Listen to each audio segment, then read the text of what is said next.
Eileen here Hi, it's Kim. from Your Life Movement, and we had a post up recently about the stats on digital Addiction. use in Yuck. kids.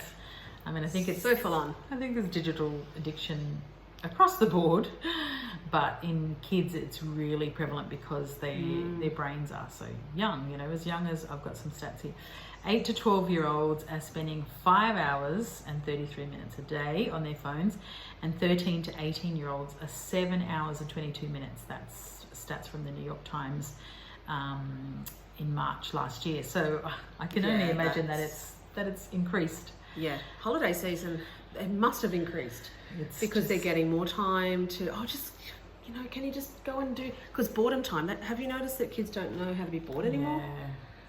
My two, I don't know what to do. So I've created ways that they can, I said, you have to, if you've done 4 hours of the 4 things, so 1 hour of being creative, whatever that be, art, drawing, write a song, play music. 2, have you read a book? Have you read a page in a book?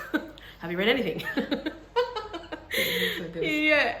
Have you done some exercise? Have you played basketball outside, or you could, do a quick run up the park, whatever it is, bike ride? Have you done that? No. Have you helped out? Have you done any of your responsibilities around the home? Have you helped out doing anything? It's 4 hours. If you haven't done those things, well, how about you do those first? Yeah. But that's so hard to monitor. So hard. Because they like to escape. Yes. I like to escape. It's escape. I do too. Yes. I think it is just easy to, you've got stuff on or you're overwhelmed and I'll just open I think they're all on TikTok or Snapchat. And that's the other thing, is that their connection is Snapchat. So it's finding out what everyone's doing, or, streaks, or whatever the latest thing is now, where they just take a photo and send it, and it's only there for 24 hours. I don't know that world yet. Yeah, and when you take that away from them, Yeah. then they're not connected with their friends. So it's that fine line between Keeping them connected connected to friends. and with them, Yeah. but also I don't know if you noticed, but when my kids have been on well, 2 of my kids, the younger ones, when they've been on it, their whole mood and energy changes. They're Yep. like they're snappy. I thought you were going to say shitty. I was going to go, yes, that as well. Yeah, they're just not, and it's like, what's going on? And then I know, oh my God, you've been in your room Yes. for an hour Numbing. on TikTok. Yes, numbing. Numbing. It is a numbing, and that's what I find scary, Yeah. is that if they're kids and they're doing this to numb, like when they become adults, Yeah. what are they gonna, what are they gonna be doing? Absolutely. Well, I think it is setting that foundation, isn't it, to be that future adult who knows how to numb themselves through technology, knows how to escape and spend limitless amounts of time just not doing anything really. Like it's not, and the fact is that what messages are they receiving from all of that? It's too much. And what was I think Damien said the other day, that children these days are learning 7 to 10 times faster than we ever did at the same age. I can imagine. I mean, everything's at their fingertips. Absolutely. They can just Google, what's this? Whereas we have to Exactly. go to the library or go to Exactly. the encyclopedia. Yeah. So I'd love to talk about in one of our later videos, actually. It's kind of pulled from Slow Education, but slow parenting and what that looks like. And it is about returning to the fundamentals of how we, as you said, go to the library and find that book. I think a lot of that is, some of that stuff to return to is actually quite a good way of slowing children down and knowing that there's still a side of their brain that they need to uncover. Not to have everything at their fingertips, because it comes out of their behaviour as well. They want it now. It's like, you can't have it now. You need to work for it. What do you mean? What do I need to work for it? What does that mean? Just Google it. Just I love Google the it. other one. I had a few kids, I think we're at one of the water parks, and the little boy said he wanted, I don't know, they had about 6 or 7 kids, and they all, I said, you can get this ice block or whatever. And he wanted, like, the $5 Magnum or something. And I said, oh, no, we're just getting this one. He goes, don't you have a card? Like, where's your credit card? I was like, yes, I do have a card, but I'm Yes. not spending $70 on chocolate, on Yeah. ice creams for Exactly. 6 children. But that's funny that you say that about the money, because I know that in the holidays I've tried to get my kids to do some jobs so they can have cash in their hand. And how interesting the learning that they're getting from, they're actually seeing Yes. that, oh my gosh, I had $40 at the start of the week. No. I've only got like coins now. So that tangible cash is actually still really important fundamental learning for children to understand. And again, in line with that slow education, slow parenting, that sometimes you need to work for your money.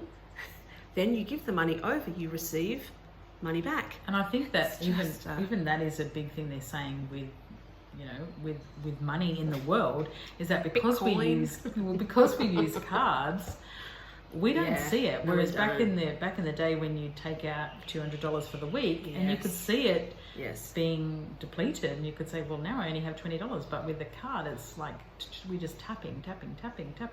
Yeah. And And we've got account here, account here, account. Oh, would I shift that for over there? I have no idea. yes. No idea. No idea how much you're spending. So return to cash. Yes. Get the kids to return to cash. See if you can take out, like, I don't know, whatever your budget is for the week, and see if you Yeah. can use cash. Although I was somewhere the other day and they said no cash, card only. So I was like, Illegal. yes, probably is. Illegal. Yes. But anyway, returning to our addiction. Yes, back to it. Back to addiction. I think just being more aware. Like, I know my daughter's having a mobile phone detox day today. She's out with her dad, so that's lovely. And I just said to her, leave your phone at home, there's no need. It's just about reconnecting. Yeah. And but she was okay with it in the end, and I feel like she'll be a better person for it. Yeah, and I think back to a lot of people say, but I can't control, or I can't tell them. And I said, well, of course you can, because you are the Yes. parent and you pay their bills. Unless they pay their bills, you know, I'm a Exactly. big believer in you should be able to see what they're looking at. Absolutely. You should be able to, Transparency. yeah. And if they know, I mean, I don't really look at what my kids do, but if they know that, I can look at it because I'm paying the bill, Yeah. then hopefully Their they'll be behaviour more- will change. Yes, yeah. And they'll be able to self-regulate a little better because they know. Yeah, I just think it's not a regulation tool. It's not like, oh, I'm just going to go. No. I feel like crap, so I'm going to go on Yeah. TikTok, or I feel, Yeah. it's not a good way to regulate. Yeah, and the other thing too is whatever they're seeing on TikTok and all those sort of things. Again, just what we spoke about earlier on. It's about a false world, a false sense of, oh, someone's got this, I must have. It creates that wanting and that needing of things and stuff. And so really being aware early on, damage that device Yeah. addiction is really doing to kids. And we always say, as I've said before, you don't want to consume. You can consume. You can say, okay, I'm going to consume for 20 minutes, and that's it, or half an hour. Yeah, have a limit. But I'm looking at creatively, like I'm Yes. looking at ideas, or I'm looking at Yes. so looking at it in different ways and having a limit, because before you know it, that half an hour goes like that. Absolutely. Social media, you lose half your. Oh, and the big one is never take your phone into the toilet. For many reasons, really. Go to the toilet in peace. And, I like what you did there. Yeah. Because a lot of people, even sometimes my boys will be in there and I'm like, what are you doing in there? Oh But they've got my their God. phone. So they're in there for like 20 minutes. And I'm like, you cannot. Like, the rule is do not take your phone into the toilet and check, whatever. But in fairness, we since looking at their screen time, Yes. we are seeing that a lot of it declining. is music, Uh-huh. which is good. And and we have limits on our kids' phones, so they actually have to ask for request extra time, and that's Controlled by you. yeah. And we can decline it, or we can Yeah. say to them, okay, 3 more minutes, say goodbye to your friends or whatever you're doing. Yeah, I did And that then the other that's night too. Yeah. Yeah, exactly. Yeah, ours is no phones to the dinner table, and my daughter cannot have her phone in her room. Like, once dinner's on the table, the phone comes out and it's on the bench. And she knows that now, and it's if you set the boundary early, the rules early, it's up to them to abide by that or there is a consequence of that, and you know it's a hard. I'm new to it. You've had much more experience than me. That's why I keep coming to you. But it's a hard one because it is a necessity in schools now, and it's necessary to connect with friends who might be up in Sydney or New Zealand or wherever, island. Yes, it's a great way to connect. But I think there needs to be limits, and just being aware of what they're surfing on, basically. It's a good idea. Well, that was a long one. Sorry, but that was a lot. Yes. We have more. There's more. But we'll come back another time. Yeah. Have a good day. Thank you.